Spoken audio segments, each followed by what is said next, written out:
मनरेगा कर्मी या यूं कहें कि ग्राम रोजगार सेवक जो कि लंबे समय से सरकार से गुहार लगा रहे हैं कि उनकी समस्याओं का हल किया जाए, जल्द से जल्द उनके मानदेय में वृद्धि की जाए। मुख्यमंत्री योगी आदित्यनाथ ने डिफेंस एक्सपो में जो उनसे दावे और वादे किए थे उनको पूरा किया जाए, लेकिन इस बीच में देखने को मिल रहा है कि सरकार और सत्ता की तरफ से अभी कुछ खास निकलकर सामने नहीं आ पा रहा है। संगठन के पदाधिकारियों के द्वारा अथक प्रयास जारी है। ऐसे में देखने को मिला कि संगठन के प्रदेश अध्यक्ष भूपेश सिंह के द्वारा अवगत कराया गया था कि हाल फिलहाल में एक अहम बैठक होने वाली है राजधानी लखनऊ में, लेकिन कुछ कारणों की वजह से फिलहाल इस मीटिंग को स्थगित किया गया है और आगे के लिए अब रणनीतियां भी तैयार की जा रही हैं। आपको बता दें, बहुत जल्दी एक नई तारीख निकाली जाएगी जिसमें ये बैठक होगी, जिसके बाद ये ग्राम रोजगार सेवक आगे की रणनीति तय करेंगे। शासन प्रशासन के सामने किस तरह से अपनी बातों को रखना है, इस विषय पर आगे की पूरी रणनीति बनाई जाएगी, क्योंकि इसके पीछे का कारण ये है कि जैसा कि हाल फिलहाल में उत्तर प्रदेश के शिक्षा मित्रों को सौगात देती हुई सरकार नजर आई, आउटसोर्स सेवा निगम का गठन होता हुआ नजर आ रहा है। तो ऐसे में आखिरकार मनरेगा कर्मियों के बारे में सरकार क्यों नहीं सोच रही है, ये सबसे बड़ा सवाल बना हुआ है। और यही कारण है कि उत्तर प्रदेश के मनरेगा कर्मियों ने यह ठान लिया है कि अपनी समस्याओं का हल करवा कर ही रहेंगे।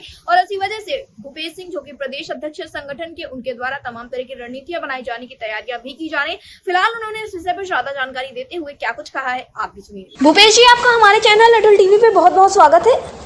धन्यवाद अटल टीवी को।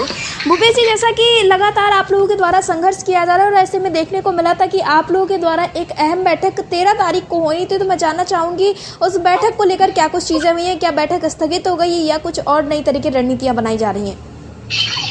एक्चुअली मैं 13 तारीख को बैठक मनरेगा कर्मचारी महासंघ के बैनर तले प्रायोजित थी, जिसमें अतिरिक्त कार्यक्रम अधिकारियों का जो संगठन है वो शामिल होना था, उनके प्रतिनिधि आने थे जी। कंप्यूटर ऑपरेटर संघ, लेखा सहायक संघ, तकनीकी सहायक संघ, ग्राम रोजगार सेवक संघ, ये सभी लोग जितने भी संगठन हैं जो मनरेगा से रिलेटेड हैं, सबकी शीर्ष नेतृत्व की बैठक लखनऊ में 13 तारीख को आयोजित होनी थी जी। परंतु इस समय पितृपक्ष चल रहे हैं और नवरात्र भी आ रही है और जो है कई तरह के आयोजन लोगों के घरों में आयोजित होने हैं, तो कुछ सारी चीजों को लेकर के ये बैठक जो है अग्रिम तिथियों तक बढ़ाई गई है जी।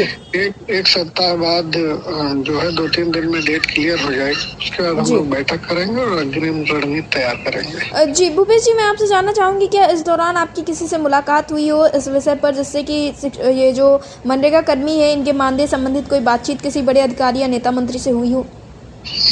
हाँ, बात हुई है, फोन द्वारा बात हुई है, विभागीय माननीय मंत्री जी के पीए से भी बात हुई है जी जी। और जो विभागीय अधिकारियों से भी बात हुई है मानदेय को लेकर के और अन्य सारी चीजों पे चर्चा हुई है। उस संबंध में एक बैठक भी आयोजित हुई है जी। माननीय एलसी महोदय से भी बात हुई है, माननीय पूर्व केंद्रीय राज्य मंत्री श्री कौशल किशोर जी से भी बात हुई है जी। तो बातचीत का क्रम बराबर चल रहा है और अगले सप्ताह में बैठक करके जैसा जो भी होगा हम लोग अग्रिम रणनीति तैयार करेंगे। जी भूपेश जी, एक बात और कही जा रही है कि क्योंकि ये एक बहुत ही महत्वपूर्ण समय है, कारण इसके पीछे का ये है कि अब 2027 में विधानसभा चुनाव है, तो कहीं ना कहीं एक चुनाव के आसपास कर्मचारियों की समस्याओं को हल करवाने का एक अच्छा प्रयास किया जाता है या यूं कहेंगे एक अच्छा मौका होता है उनके पास। तो क्या चुनावों को देखते हुए भी आप लोग अपनी रणनीतियों में कोई बदलाव करने की कोशिश करेंगे? अभी हम लोग ऐसे चल रहे हैं, लेकिन जो पंचायत चुनाव के बाद हम लोग रणनीति में बहुत बड़ा फेरबदल करेंगे जी। और उस चीज को आप लोगों को अवगत करा दिया जाएगा। जी भूपेश जी, अटल टीवी से जुड़ने के लिए धन्यवाद। धन्यवाद।